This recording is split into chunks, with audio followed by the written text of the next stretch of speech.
Hey Survivor, welcome to episode 174 of the Vibrant Survivor podcast. Today we're talking about something that a lot of people tell you, don't do that, but they really don't explain why or why not. And that is going down the rabbit hole trying to figure out the narcissist. If you are like me, I cannot stand unsolved mysteries. You want to understand what happened. Who were they? How did this even happen? What was that all about? And today, we're going to talk about what you will find and when it's time to stop looking. But first, let's self-regulate with a 4-4-8 breathing exercise, if you'd like. And I invite you to take your shoes off if that's available to you. Plant your feet firmly on the floor, get grounded in your seat. Maybe shift your torso a little bit. And we'll inhale for 4, hold for 4, and exhale for 8. Ready? Inhale, 2, 3, 4. Hold, 2, 3, 4. Exhale, 2, 3, 4, 5, 6, 7, 8. What do you notice in your body? Grab your notebook and pen, and let's dig in. Hey Survivor, welcome to the Vibrant Survivor podcast. Do you want to disconnect from a narcissistic or toxic situation and heal? Are you Googling how to identify a narcissist, narcissistic abuse, and boundaries? Are you feeling stressed and lonely while trying to avoid being sucked back in and lied to again? Hey, I'm Lesley.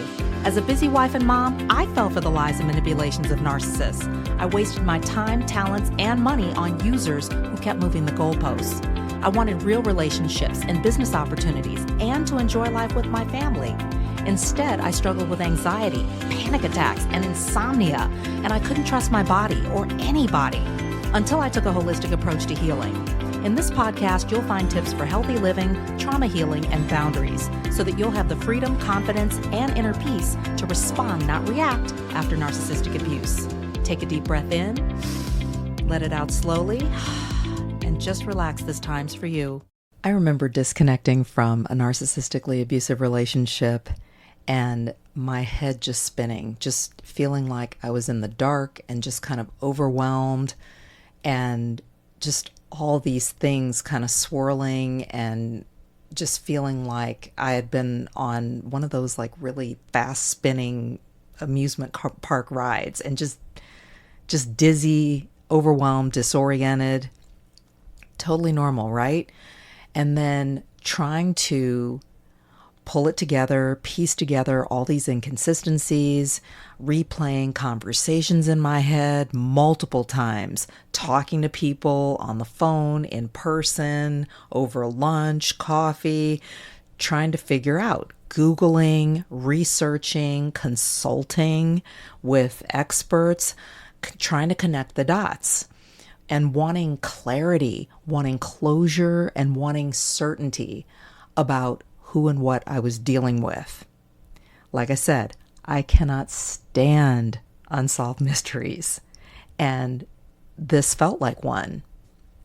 In the aftermath, why do we go down these rabbit holes? You are not obsessive. I'm not obsessive either. You are trying to make sense of chaos and drama. You likely needed closure.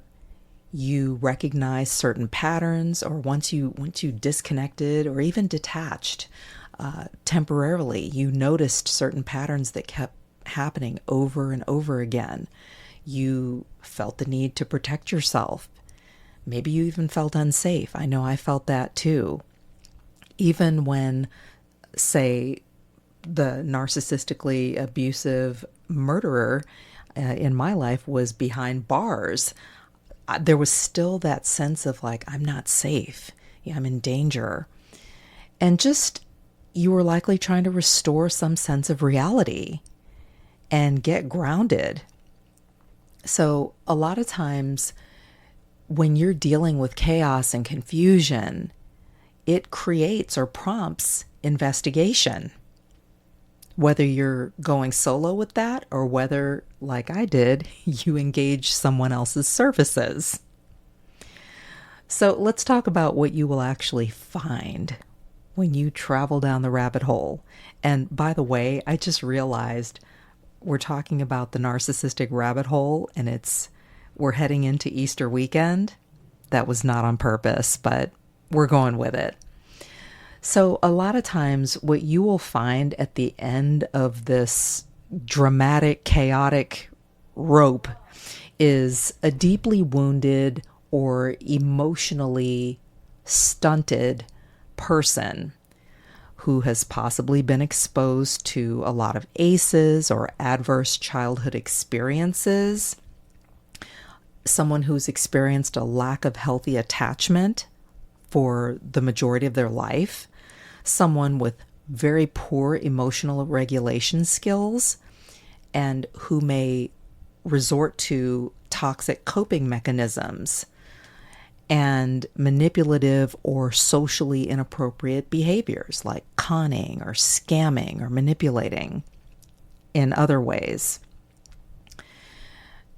Research from the CDC and Prevention on Adverse Childhood Experiences shows that early trauma can impact emotional development and behavior.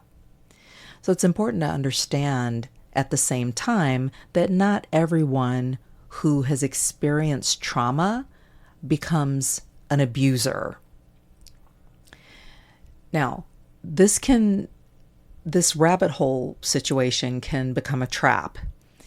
And this is where understanding who and what you are dealing with can turn into over-empathizing or minimizing what has happened to you or what is happening to you, and staying mentally hooked and ruminating and replaying things on a loop, and also delaying your healing.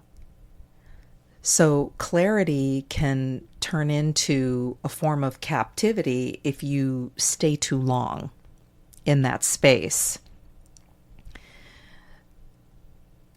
Now, that being said, you can create a shift where they may move on quickly, find new sources of supply or a new source of supply, and even reinvent themselves with a new wardrobe, new haircut, just operate in new realms or new circles with unsuspecting people who don't know who and what they're dealing with.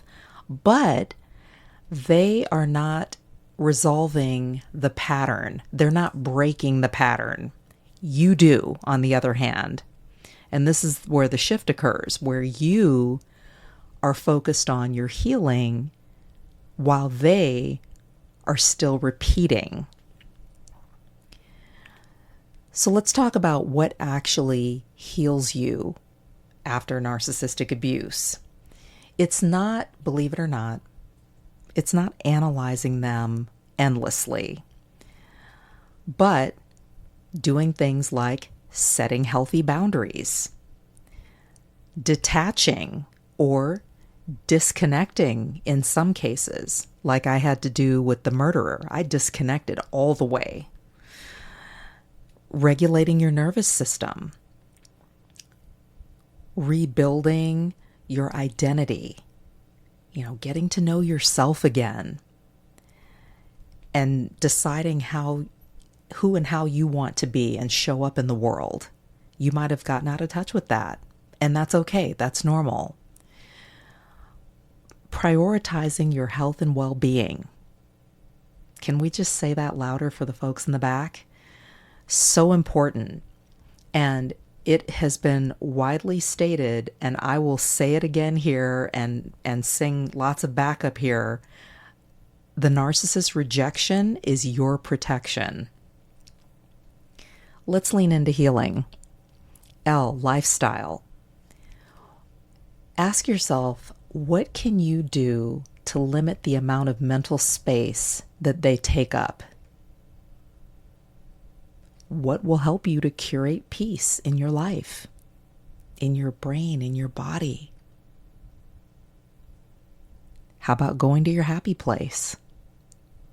I just did that recently. I took a day trip up to Sedona and it was wonderful. I spent time out in nature, very healing. It was a beautiful day, got some sun, hiked, meditated, all the things. It was just a gorgeous, gorgeous day. Ate some healthy food at one of my favorite cafes. And this was just for the day. It wasn't this huge trip, this exotic getaway. Just a quick day trip up there for the day. And it was just so cool. I met people, interacted with other people. I gathered spring water, hydrated. Those are just even something like that, something simple, can make a huge difference. And I look forward to taking a friend soon. E, exercise.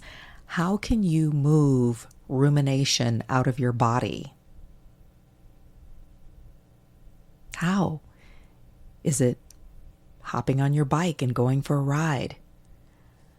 Going on a hike like I did? I hiked out in, I forget the name of the trail, but it was Bryn Mesa. It was beautiful. And I hit some other trails along the way, and the whole loop was like 2.5 hours. It was a rigorous hike, and your girl got lost for a little bit, but you know what? That was all part of the journey, and it ended up being a beautiful experience because I got to see some cool things with the detour I took accidentally. Is it dancing? Is it a hip hop class, or maybe some ballet? Or Zumba or something like that? What will you do consistently? What do you enjoy? Is it isometric exercises? Maybe just something simple like tensing and releasing certain muscle groups and bringing your body into the present moment and your brain into the present moment. A, attitude. What can you do to make the shift from why are they like this? Or why did they do this? To what do I need right now? Just even a mindset shift like that can make a huge difference in your overall well-being. And nutrition. Stabilizing your system. How can you do that? Where you have less stress reactivity and more clarity of mind. How about avoiding sugar spikes? Nourishing your body with nutrient-dense foods, even the comfort foods.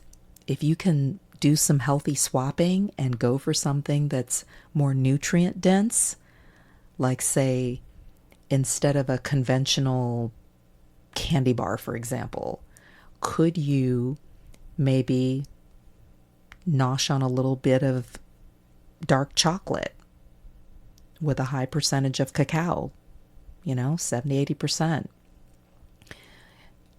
How can you ground yourself in the present moment with mindful eating? Could you maybe play an app or use an app as a tool to help you to ground, center, and really nourish your body in an intentional way? While you're enjoying a meal, can you take time to slow down and chew your food? Dr. Bobby Price recently shared that when you're eating like soft foods, that chewing 10 to 20 times, I believe, is ideal for really mashing it up so that your body can digest it properly. And then 20 to 30-ish times if it's kind of mid-range in terms of the hardness or softness. And then if it's a hard food, like say 30 to 40 times. Just a guide, for chewing your food and really helping your body to process and get the full benefits of the nutrients in the food. So grounding yourself even in the present through mindful eating can make a world of difference, not just in calming down or slowing down, but just even in the health benefits and maximizing those each meal. Wherever you are, survivor, on your healing journey, just know that you are allowed to understand enough of who and what you were dealing with, and then move on. And you will know what that is or what that looks like for you. And you don't need to know everything to take back your life. You found out why. Now say goodbye. Thanks for tuning in, survivor. Your peace matters. Take care, and I'll talk to you soon. If this podcast has helped you understand who and what you're dealing with, sharpen your discernment, and move forward on your healing journey, share it with another survivor. Help me help others by leaving a review for the show. And let's connect on social. Take a screenshot, share it in your IG stories, find and tag me at The Vibrant Survivor, and I'll share your post too. I look forward to connecting with you on IG and seeing you back here. You're not alone and you're not crazy. Know who you're dealing with, know who you are. Take care, and I'll meet you back here next week. Bye-bye.